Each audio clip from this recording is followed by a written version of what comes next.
하나님 말씀 야고보서를 보겠습니다. 야고보서 3장 13절에서 16절입니다. 신약성경 374쪽인데요. 찾으셨죠? 한 목소리로 같이 읽겠습니다. 시작. 너희 중에 지혜와 총명이 있는 자가 누구냐? 그는 선행으로 말미암아 지혜의 온유함으로 그 행함을 보일지니라. 그러나 너희 마음속에 독한 시기와 다툼이 있으면 자랑하지 말라. 진리를 거슬러 거짓말하지 말라. 이러한 지혜는 위로부터 내려온 것이 아니요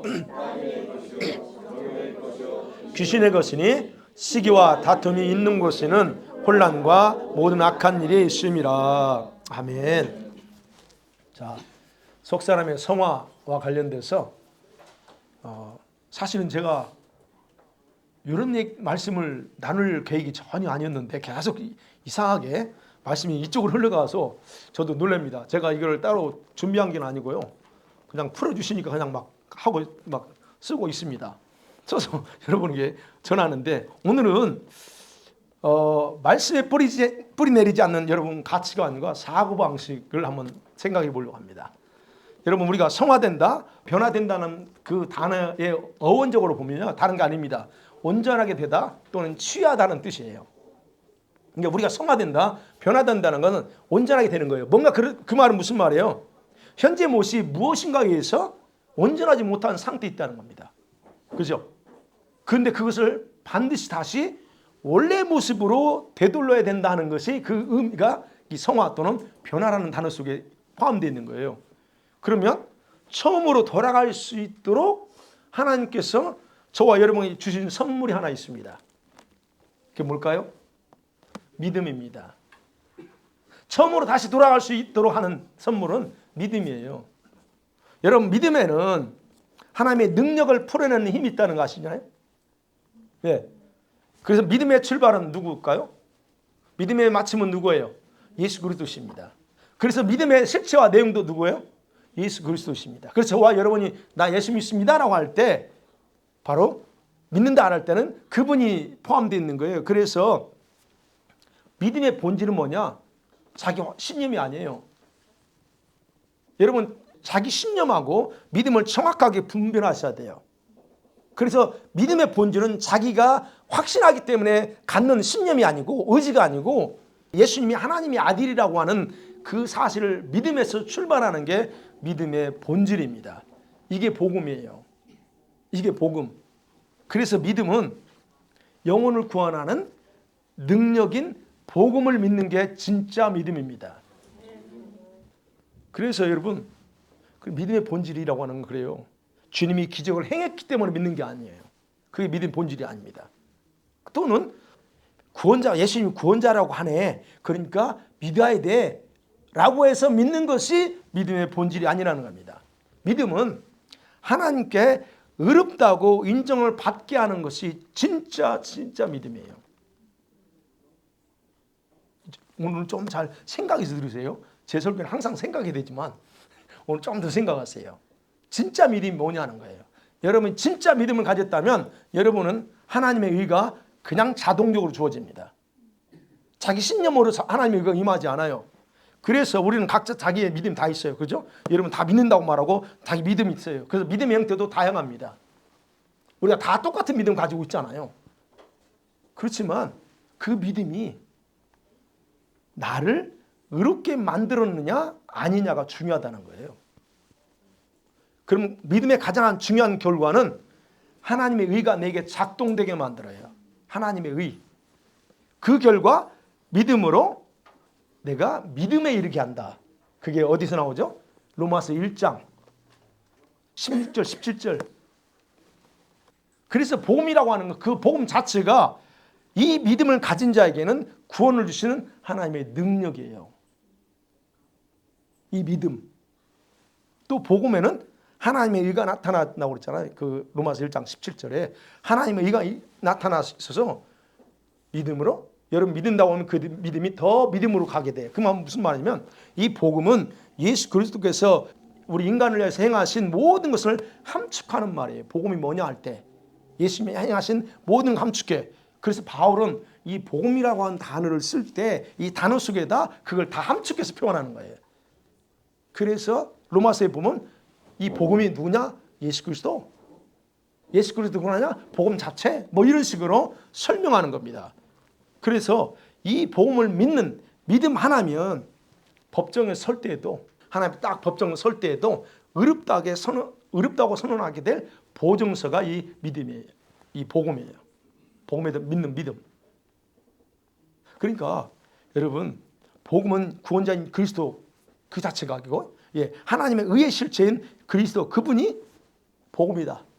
그러면 보세요.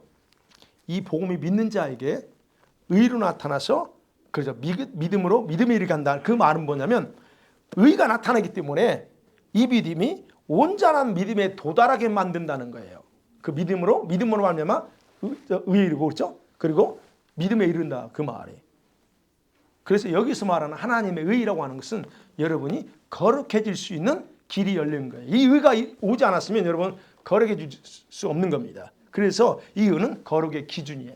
자, 그렇다면 복음 속에 나타나는 의는 믿음을 가진 여러분 한 분 한 분의 생활의 기준이 돼요. 그게. 그리고 그렇게 살아갈 때 거룩해질 수 있다는 뜻입니다. 자, 이 믿음이 여러분의 속사람을 성화시켜 나가는데 어떤 관계가 있을까 하는 거예요. 이 믿음, 여러분 다 각자 갖고 있는 이 믿음이 여러분의 영을 성화시켜 나가는데 어떤 관계가 있고 어떤 역할을 할까 하는 겁니다. 한 번도 생각해 보셨나요? 내 믿음이 나를 성화시켜 나가는 데 있어서 중요하다는 거 생각해 보신 적 있어요? 여러분 그래서 성화되는 것은요. 이 믿음이 온전한 능력을 나타내는 과정을 통해서 이뤄갈 수가 있어요. 여러분의 믿음이 항상 같은 상태면 여러분 절대 성화 안 됩니다. 이 믿음이 온전한 능력을 나타낼 때 성화된다는 얘기예요. 그렇다면 구원을 얻는 믿음으로 시작된 저와 여러분의 실제 상황 속에서 과연 여러분의 믿음은 능력을 나타내고 있고 그 능력으로 거룩함을 이루어가고 있는가 하는 걸 생각해 봐야 돼요. 믿음의 능력이 온전하게 작동돼서 생활 속에서 증명되어야만이 그게 진짜 믿음이라니까요. 왜냐하면 여러분의 그 믿음이 하나님의 의를 나타나게 했기 때문에 그래요. 여러분의 믿음은 과연 그러면 여러분은 얼마만큼 성화시켜 왔냐. 그럼 여러분 지금 상태가 여러분의 믿음이 과거에 어떤 믿음이었는 걸 그대로 보여준다는 거예요. 믿음의 능력이 얼마나 나타나냐는 거예요 지금. 근데 우리가 솔직하게 보자고. 우리의 믿음의 작동이 온전하게 작동이 되지 않는다는 거 우리는 부정하지 않을 겁니다. 저도 마찬가지고. 그죠? 왜 그럴까요? 왜 내 믿음은 나는 믿는다고 했고 믿어. 그 믿음이 있어. 근데 왜 그 믿음의 능력이 온전히 내 안에서 작동이 안 되냐. 예를 들어서 간다는 얘기로. 믿는 자들이 이런 표적이 따르느니. 그 다음에 뭐예요? 귀신을 쫓아내며 뱀을 집으며 무슨 동을 마셔 대를 맞잖아. 그러면 그 말씀대로 내가 믿음으로 행하면 뭐가 나와야 돼? 역사가 일어나야 되는데 왜 안 일어나? 보자는 거예요. 제가 예를 들면 그런 거예요. 왜 그럴까 하는 거예요. 그래서 오늘 그 얘기하는 겁니다. 내 영 속사람이 성화됨을 방해하고 믿음이 온전하게 작동되지 못하도록 영향을 받고 있는 거 뭐냐 하는 거예요. 그걸 살펴본다는 겁니다. 첫 번째로요. 여러분의 믿음, 저의 믿음은 다른 사람에 의해서 문제되는 게 아니고 여러분의 가치관과 여러분이 가지고 있는 사고방식에 의해서 통제당하고 있기 때문에 그렇다는 겁니다. 네. 성경에 우리가 믿음을 가진 것은 구원과 마찬가지로 선물이라고 강조합니다. 여러분이 믿을 수 있다는 거 엄청난 선물 받은 거예요. 그 얼마나 감사한지 모릅니다. 여러분 이 믿음은 주님이 주시지 않으면 여러분 마음대로 가질 수 없다. 이게 기본 가르침이에요. 여러분 에베소서 2장 8절 9절 보면 그 얘기잖아요. 뭐예요? 믿음을 통해서 은혜로 말미암아 내가 구원을 받았는데 그 선물이다 그랬죠. 거기서 나오는 단어가 뭐예요? 믿음, 은혜, 구원이라는 단어예요. 이것은 여러분에게서 나오는 게 아닙니다. 은혜가 여러분에게서 나와요? 아닙니다. 구원도 여러분이 나오는 게 아니에요. 이 믿음마저도 나한테 나오는 게 아니에요. 만일에 그 믿음이 나에게서 나왔다면 믿음이 아니라 그건 신념이에요. 자기 의지라는 거예요. 그래서 믿음은 주님께서 자신의 뜻대로 나누어 주시는 선물이다 하는 거예요. 그리고 믿음은 어떻게 하나님 주셔요? 우리한테 하나님의 말씀을 통해 주셔요. 로마서 10장 17절에 말씀, 믿음은 뭐에서 난다고? 들음에서. 그 들음이 뭘 들어요? 말씀을 듣는 거예요. 그래서 믿음은 말씀을 들어야만 생기는 거예요. 그 다음에 갈라디아 5장 21절 믿음은 성령의 열매로 주어지는 거예요. 그리고 여러분 아시죠?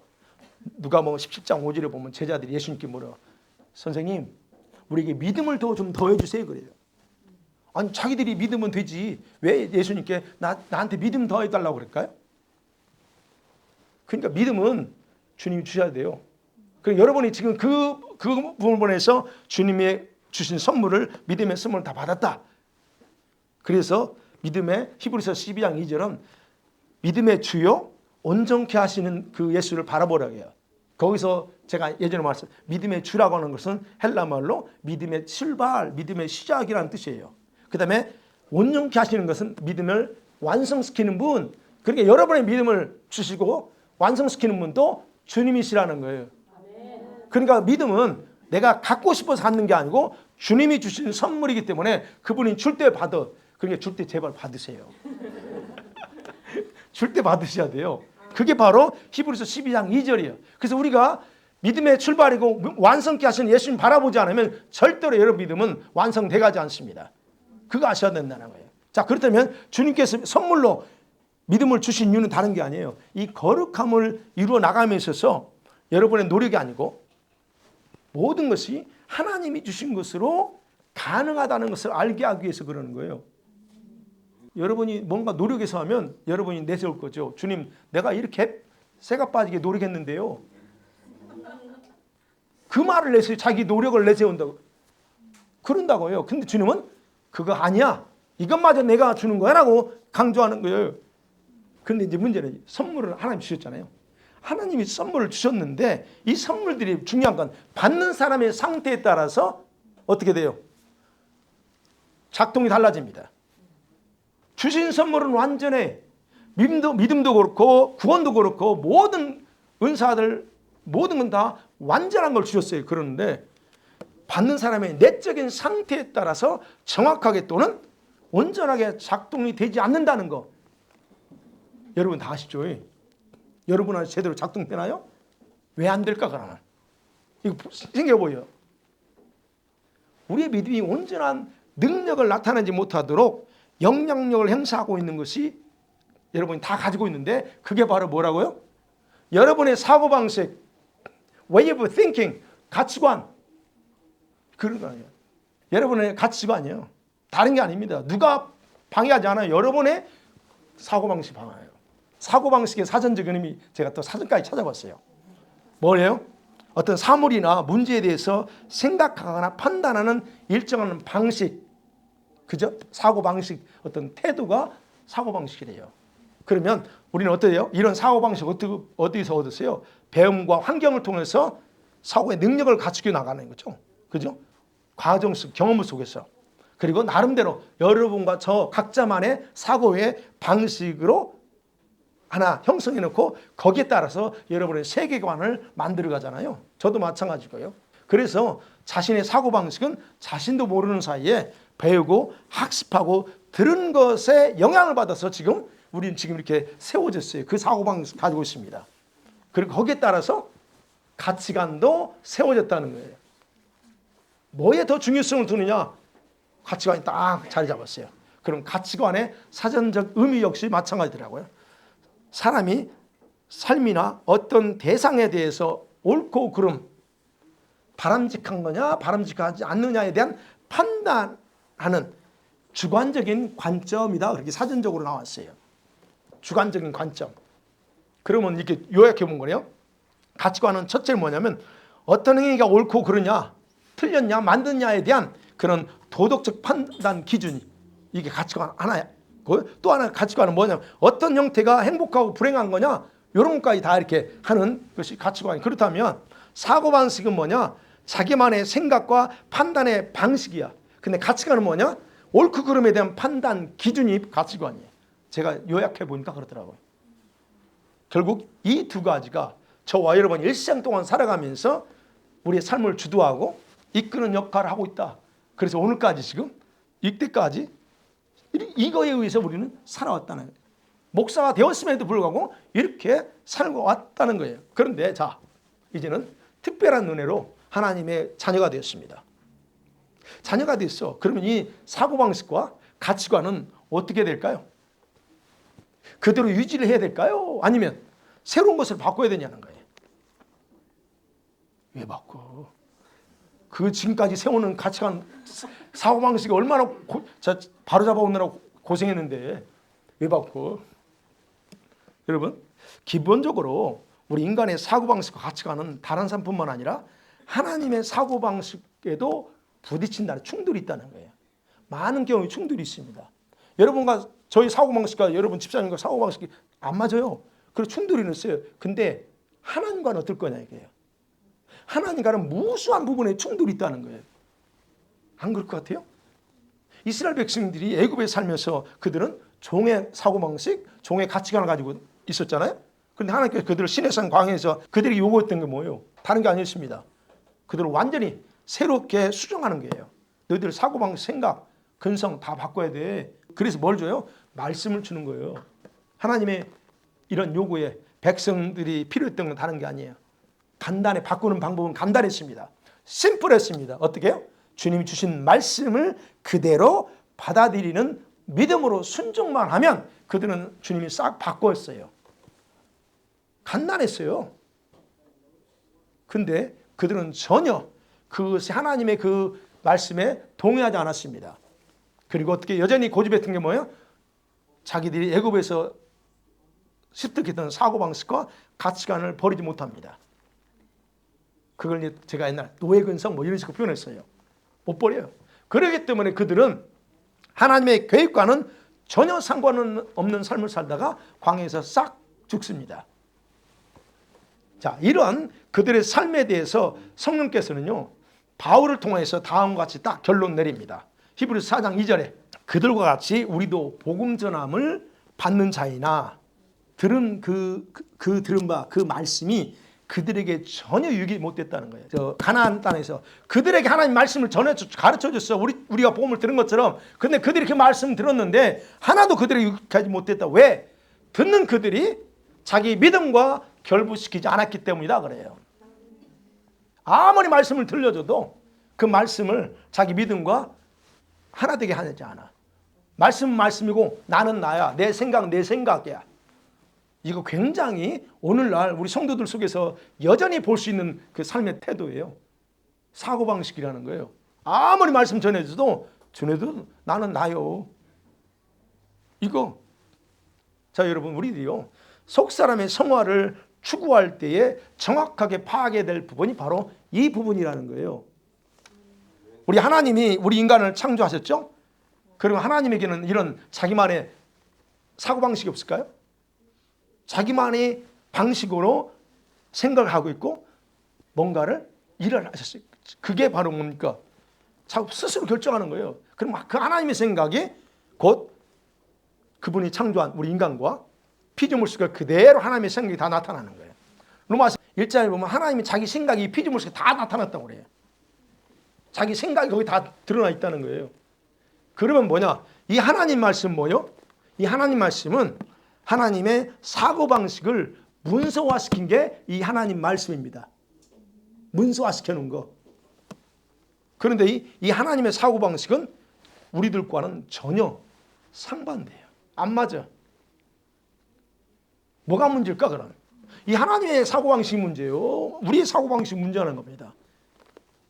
그러면 우리가 성도로서 이 하나님의 사고방식을 이해하고 받아들여야 되는데 근데 이게 쉽지 않다는 거예요. 그래서 이 하나님의 사고방식을 내가 그대로 받아들이면 뭐가 필요하다고요? 그래서 믿음이 절대적으로 필요하다는 거예요. 그래서 주님이 믿음을 선물로 주셨다는 겁니다. 그래서 이 믿음 없으면 이 하나님의 말씀을 받아들일 수 없다는 거예요. 하나님의 사고방식이 하나님의 그 마음과 생각들이 담겨진 이 말씀을 전혀 받아들일 수 없다는 거예요. 머리로는 이해할 수 있겠지. 그러나 받아들이지 않는다는 겁니다. 그래서 믿음을 주신 거예요. 그래서 이 믿음이 절대적인 열쇠라는 거예요. 자, 그러면 하나님 말씀이 그래 선포될 때에 주님께서 주신 믿음으로 저와 여러분이 반응하면서 사고방식을 우리 굴복시켜야 되는데, 오히려 반대로 그 말씀을 거스려서 우리의 믿음을 자꾸 통제한다는 거예요. 그러니까 성화가 안 돼. 그 다음에 두 번째로, 그럼 우리의 사고방식, 저와 여러분이 가지고 있는 사고방식 또는 가치관의 뿌리가 뭐냐는 거예요. 근원이 어디 있냐는 겁니다. 왜 하나님이 우리의 사고방식, 우리가 가지고 가치관을 싫어하는가 하는 거예요. 왜 싫어할까요? 그걸 봐야죠. 그럼 분명히 하나님께서 자신의 사고방식과 가치관을 가지고 있듯이 우리에게도 그대로 그걸 주셨어요. 사실 이 모든 거 하나님께 왔어요. 그래서 기본적으로 사고방식이나 가치관은 하나님으로 왔다는 게 성경적입니다. 그러면 성경은 우리 성도들이 가지고 있는 가치관과 사고방식을 결코 부정하지 않습니다. 그건 당연한 거니까. 왜? 하나님으로부터 왔으니까. 다만 이것들이, 우리 사고방식과 가치관이 누구를, 무엇을 중심으로 모방되어져 있느냐, 이게 중요하다는 겁니다. 무엇에 의해서 만들어졌냐는 거예요. 가장 큰 이슈인 거예요. 이 진리에, 이 말씀에 근거하여 세워진 것이 아니라는 게 가장 큰 이슈입니다. 여러분, 세상 학문에서도 우리가 배우잖아요. 우리가 세상에 살아가면서 절대적으로 필요한 가치관, 사고방식을 학문적인 차원에서 배우잖아요. 학교에서 생각하는 방법, 삶의 모든 방법을 가르치잖아요.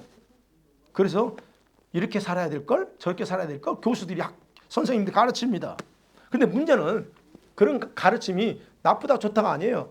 왜? 세상에 그게 옳다고 하니까 가르친 거예요. 그런데 문제는 그런 대부분 가르침들이 인상적일 수 있어. 새로운 어떤 걸, 교육을 받는 사람들, 아, 좋아, 나는 저거 할 거야. 인상적일 수 있지만 대부분의 사람들은 그 가치관을 금방 잊어버린다는 거예요. 잊어버리고 각자 생각하는 방식으로 살아버려요. 만일에 학교에서 선생님 가르쳐준 가치관대로만 산다면 범죄가 없을 거예요. 이 사회가 아마 그래도 적어도 온전할 거예요. 그런데 학교에서는 도둑질이라 가르치지 않습니다. 그럼에도 불구하고 잊어버리다. 그리고는 자기 방식대로 그렇게 산다. 금방 잊어버려요. 그러니까 세상의 가치관에서는 절대적인 진리가 없기 때문에 결국은 인구의 수가 몇 명이에요? 지금 80억이에요. 그러면 이 세상에 80억까지의 사고방식이 있다는 거예요. 이게 절대적이냐? 절대적이 않다는 얘기예요. 진리에 세워지지 않다는 거예요. 그러니까 이스라엘 백성들이 가나안 땅에 들어가서 모세를 통해 주신 이 말씀 위에 자기들의 믿음을 세우지 아니하고 가나안의 풍습에 기초해서 자기의 사고방식을 가지고 살아갔다는 걸 우리가 이미 성경도 잘 알고 있어요. 그 살아간 사고방식을 딱 한 구절로 표현해서 뭐라고 그래요? 각자 자기의 소견에 옳은 대로 살았더라, 그거예요. 여러분, 사고방식과 가치관의 절대적인 기준인 이 하나님의 진리, 말씀을 거부한 당시 가나안의 2세들이 정신과 가치관으로 뭐가 자리 잡아요? 그 엉뚱한 가치관과 사고방식이 자리 잡아. 이게 핵심이라는 거예요. 그냥 내 생각에 옳은 대로 살아. 이게 핵심이었다는 거예요. 자, 그들에게는 이미 자기 부모들을 통해서 또는 이 자기들의 믿음의 기초가 될 수 있는 이 말씀에 이미 전해져 왔어. 이미 주어져 왔어. 그런데 그들은 하나님의 백성으로서의 그런 가치관, 사고방식을 다 버리고 당시 사람들의 그런 것들을 그대로 답습하면서 이게 옳다라고 추구했다는 거죠. 그 백성들이 받아들인 게 뭡니까? 가나안에서 이스라엘 백성들이 받아들인 게 뭐예요? 가증한 우상숭배에 기초한 그런 사고방식, 가치관을 다 받아들인 거예요.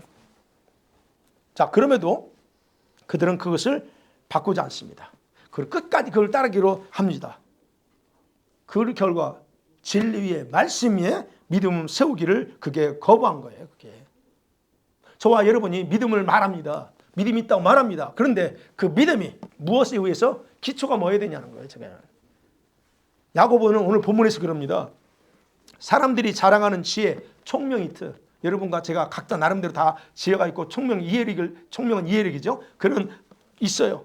근데 그걸 가지고 있는데 그것이 하나님이 아니면 마귀에게서 온 것이다 라고 정의 내리는 게 오늘 3장 13절에서 내용 18절까지 그 내용입니다. 하나님으로 동기있고 마귀로 동기있다는 거예요. 그러니까 하는 얘기예요. 지와 총명이 또 말하면서 마음속에 독한 시기심과 다툼, 여기서 다툼은 이기적인 야망이라는 표현으로 바꿀 수 있어요. 이런 야망이 우리 안에 계속 작용한다면 결국 하는 얘기예요. 그렇죠? 너 거짓말하지 마 그래요. 진리 말씀을 거슬려 헛되게 자랑하지 말고 속이지 마 그래. 속이지 마라고 하는 겁니다. 14절에 그러세요. 속이지 마. 진리 말씀을 그거 속이는 행위 하지 말라는 얘기예요. 왜냐하면 그런 것이 보여주는 것, 그런 태도들이 보여주는 것은 천국에서 내려온 것이 아니고 어디서요? 자기 정욕과 귀신에게서 나온 것이다 하는 겁니다. 그게 여기서 마귀 그죠? 정욕의 것이요, 귀신의 것이야. 아주 이런 말이 이렇게 기록되어 있다는 게 너무 좋아요. 사실이 그러거든요. 사실이. 그러니까 야고보의 표현대로 한다면 어떨까요? 세상적인 가치관, 사고방식은 우리가 뭐 출처가 어디야 라고 뭐 굳이 말 안 하지만 성경에서는 정확하게 말한다는 거예요. 하나님이 아닌 귀신들이 만들어 놓은 것을 그대로 우리는 답습한 것이다 라고 정의할 수밖에 없다는 거예요. 그러니까 하나님 딱 한 구절만 해놨어. 여러분 해놓으면 이거 가지고 시비 걸 것 같아. 내가 볼 때. 딱 한 구절만 해놓은 거예요. 그리고 여러분과 제가 가지고 있는 가치관, 사고방식의 뿌리가 뭐라고요? 마귀적인 거, 세상적인 그 마귀적이라는 것은 마귀가 만들어놓은 판 그 위에서 그것에서 취했다는 거예요. 그런데 우리가 예수 믿었어요. 그러면 그래요.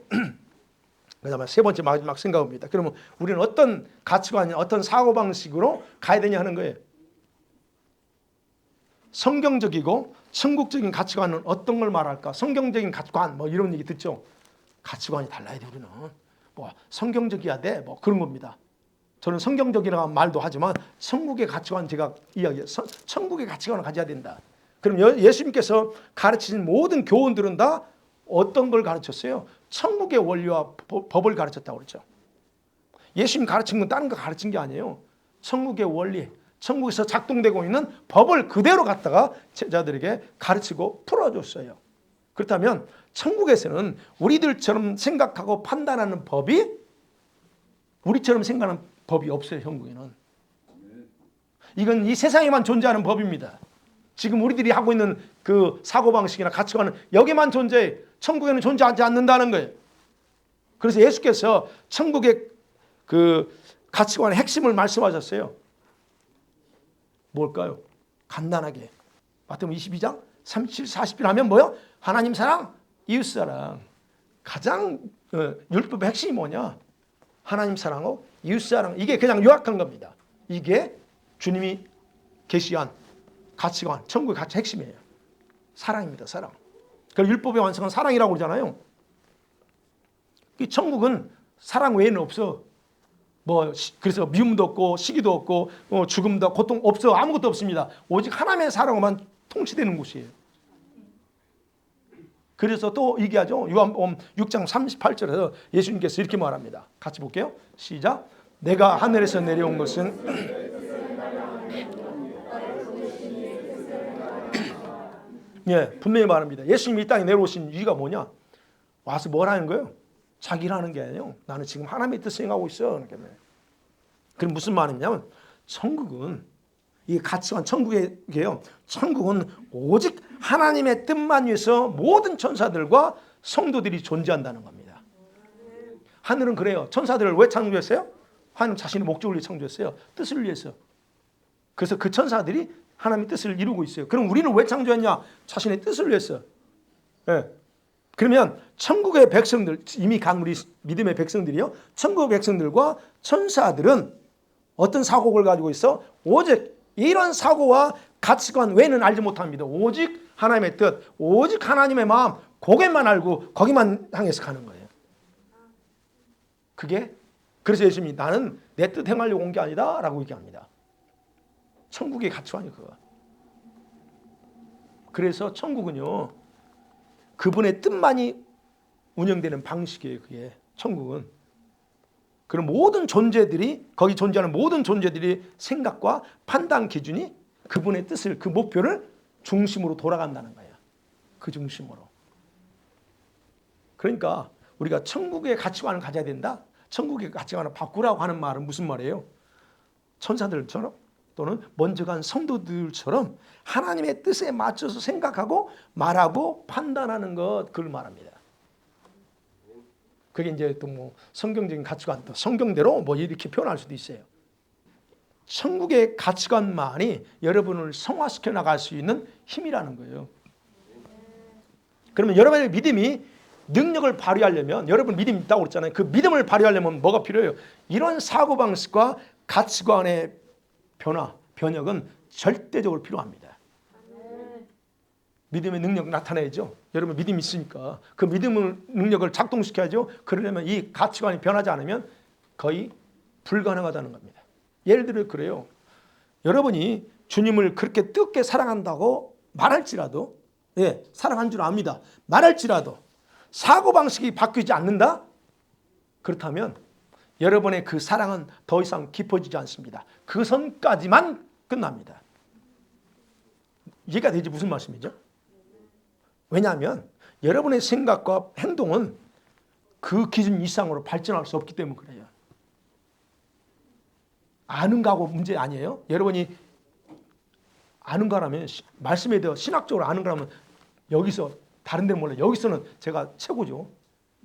아, 그렇잖아요. 그 정도 안다면. 근데 그 아는가하고는 달라.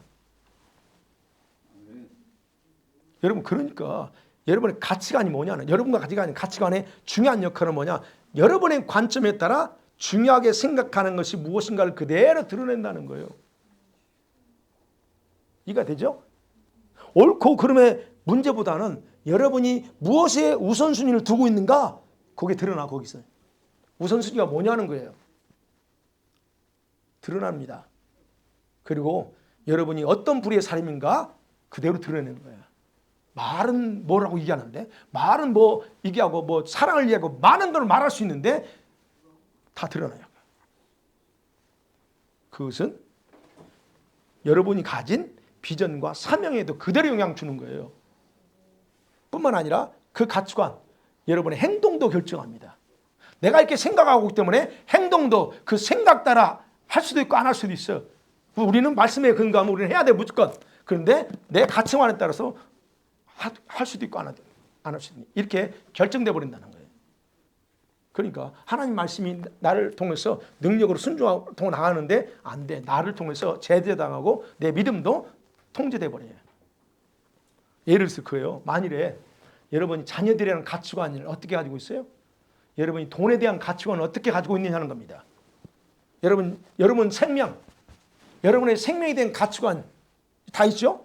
이 생명, 여러분의 생활, 하나님 백성으로서 생활에 대한 가치관이 뭘로 만들어져 있냐는 거예요. 이 천국의 것으로 바뀌지 않으면 여러분은 돈을 통해서 절대로 하나님의 영광을 위해서 그 돈을 사용하기 쉽지 않습니다. 말로 내가 돈 벌면 뭐 하나님 얘기하지만 돈에 대한 가치관이 정확하지 않으면 말은 그렇게 하지만 않습니다. 여러분 자녀에 대한 가치관이 뭐예요?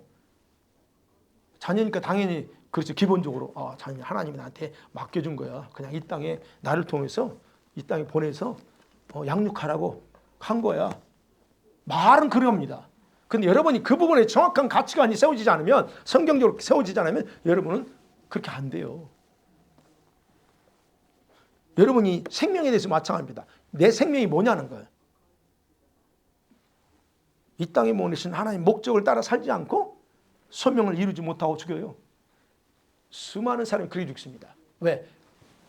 잘못된 가치관. 예수 믿으면 돼. 요거 알죠? 맞습니다. 그렇게 한다는 거예요. 그럼 여러분 생활 어떠세요? 여러분 주어진 생활에 대한 가치관이 뭐예요? 어떻게 살아야지? 이게 정확하다면 여러분은 제대로 살아요. 그렇다는 거예요. 그럼 결국 그런 것들은 뭐냐? 내가 누구에 속했느냐? 내가 누구로부터 보냄받았느냐? 내가 왜 충성하며 살아야 되는가? 내 생명의 주인은 누군가에 대한 정확한 판단이 여러분의 가치관에 따라서 설 수도 있고 서지 못하는 가운데 그냥 그게 옳다라고 갈 수도 있다 하는 겁니다.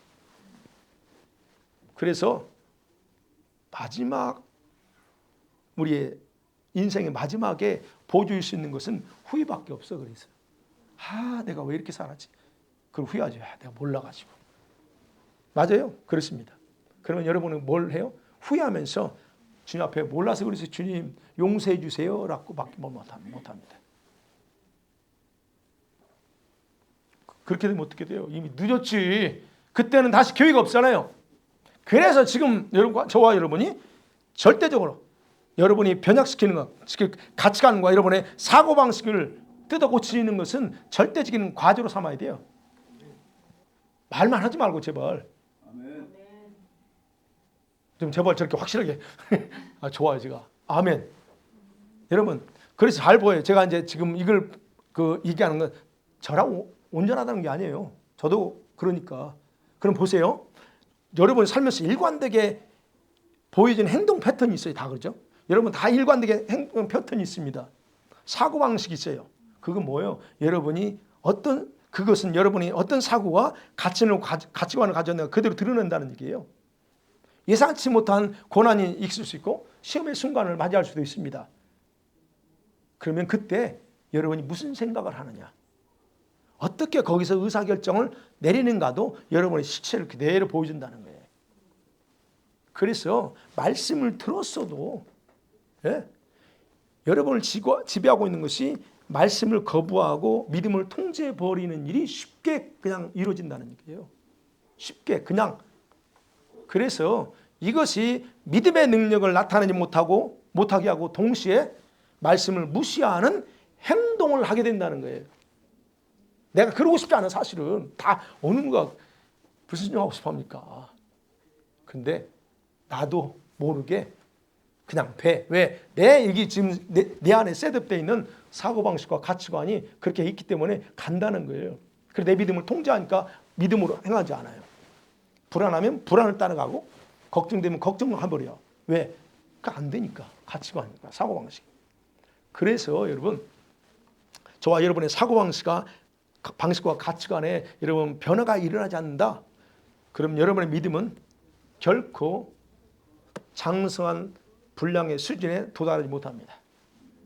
에베소서 말하는 3장에서 말하는 도달하지 못합니다. 왜냐하면 믿음은 속사람이 성화되면서 성장하기 때문에 그래요.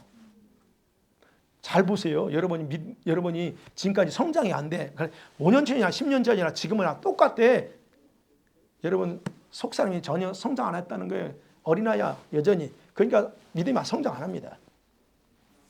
그래서 여러분이 아무리 믿음이 있다 말할지라도 여러분의 믿음을 성장시키거나 속사람을 변화시키는 능력을 나타내지 못한다? 그럼 분명히 그것은 여러분의 사고방식이나 가치관이 말씀이 요구하는 어떤 부분과 충돌되고 있다는 항상. 그럼 충돌될 때 내가 어떻게 해야 되냐는 거예요. 충돌될 때 거기서 자기가 죽어야 돼요. 그 자기 부인이 나와야 돼. 근데 그게 안 돼. 사랑하는 성도들 말씀 드려볼게요. 많은 성도들이요. 구원 받았어요. 예. 이것까지 구원 못 받았다는 게 아닙니다. 구원받은 하나님의 자녀입니다. 그런데 그 자녀로 살면서 자신이 사고방식과 가치관에 대한 문제의식을 갖지 않고 산다는 거예요. 어떠세요 여러분? 내 사고방식이 정상적인가? 내 가치관이 정상적인가 아닌가 고민해 본 적 있어요? 저는 가끔 이제 가치관 얘기하고 사고방식 제가 설교할 때는 한 10번 안 했나? 제가 자주 했어요. 이게 하니까 들을 수 있지만 일반적으로는 이런 걸 못 들을 수 있어요. 그러니까 문제의식이 없어야 자신의 믿음의 능력이 효력을 발생하지 못하고 있는데도 그리고 믿음으로 행한다고 말을 하는데 아무런 역사가 나타나지 않음에도 왜 그러지 심각성을 가지지 않아요. 그리고 뭐라고 생각해요? 믿음이 없나 보다. 그래서 시대 보고 안 하죠 이제. 해봤는데 안 나오니까 안 나타나니까 다음에 안 해. 안 그래요? 한번 해봤어. 해보라니까. 근데 안 되더라고. 그러니 다음에 하려고 합니까? 안 되니까 안 하지.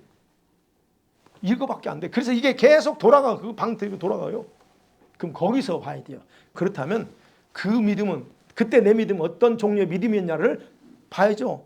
어떤 형태나 어떤 모양을 내 믿음이 가지고 있는가를 파악해 봐야죠. 안 되니까 안 되는구나. 그래서 다음에 믿음 있다고 여기지는, 능력 있다고 여기지는 분한테 부탁하지. 목사님 이게 좀 해주세요. 기도 좀 해주세요. 이렇게 나오는 거예요. 그게 좋다, 잘못됐다 이게 아니고요. 그렇게 우리는 갈 수밖에 없다는 거예요. 내 믿음이 어떤 걸 봐야죠. 그러니까. 그럼 여러분 믿음은 스스로 확신한 거예요. 아니면 주님이 주신 선물로서의 믿음인가 먼저 정확하게 확인해 보세요. 지금 확인해 보세요. 헷갈리나요? 저? 내 신념인가? 주님 주신 믿음인가?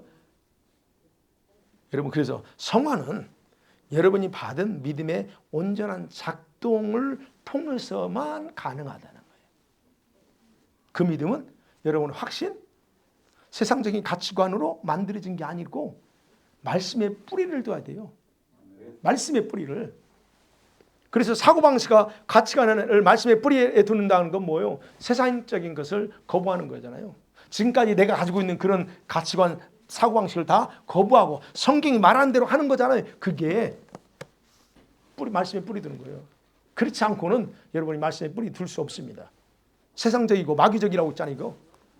이거에 여러분 이런 가치관을 말씀에 기초하고 천국의 가치관으로 변화시키는 게 정상인데 그게 안 되면 여러분의 속사람은 원리적인 측면에서 성화를 온전히 이루어갈 수 없다는 거예요. 아무리 성화를 꿈꿔도 이거 깨지 않으면 그럼 여러분 보세요. 여러분은 어떤 믿음의 사람인 것 같습니까? 난 어떤 믿음의 사람이에요? 보셨어요? 생각해 보셨어요? 여전히 세상적이고 마귀적인 어떤 사고와 그런 가치관을 가지고서도 성화될 수 있다라고 믿고 몸부림치고 있는 건 아닌가 보시라는 거예요. 믿음을 자랑하고 내세워요. 내가 이렇게 합니다. 내세울 수 있어요. 근데 그 능력은 온전하게 작동되지 않는 믿음이라면 봐야지 왜 그러지 나는. 뭐가 문제냐는 거죠. 그래서 여러분이 말씀을 듣고 읽고 결심도 하고 기도도 할지라도 또 아침부터 저녁까지 매 순간 여러분의 말과 행동 어떤 걸 결정할 때 살펴보세요. 내가 어떻게 무엇을 하는가. 어제나 일주일 전이나 한 달 전이나 별로 다른 게 없다. 그게 여러분의 실체예요. 여러분이 그 가치관의 모습이 그대로 드러나는 거예요. 그럼 그러잖아요. 그거 가지고 여러분 어떻게 해? 항상 믿음이 없구나 나는. 이렇게 말하지. 믿음이 없구나. 난 믿음이 부족해서 라고 생각하고 변화를 추구하지 못하는 거야. 믿음이 없어서 그래. 아니요. 제가 쓰지 못하게 하는 말 있죠. 연약하다는 말 쓰지 말라. 제가 못하게 하죠. 믿음이 없어서 그 말 쓰지 마세요. 믿음이 없어서가 아니에요. 그거. 하나님이 주시는 믿음은 온전해요. 근데 여러분은 믿음이 없다고 그러고 부족해서 그런다고요? 아니. 하나님이 주신 믿음은 약하거나 부족한 게 없다. 다만 여러분의 생각과 가치관으로 통제당하고 있기 때문에 그 믿음이 작동되지 못한다는 거예요. 그래서 이제는 여러분에게 자리 잡은 그 세상적인 사고방식과 가치관, 뭘로? 천국의 가치관으로 말씀에 기초한 것으로 개혁하십시오. 그래야만이 여러분은 성화를 이뤄나가면서 급속도로 나갈 수 있습니다. 그리고 자유롭게 믿음의 능력이 여러분을 통해서 나타날 줄 믿습니다. 아멘. 기도하십니다.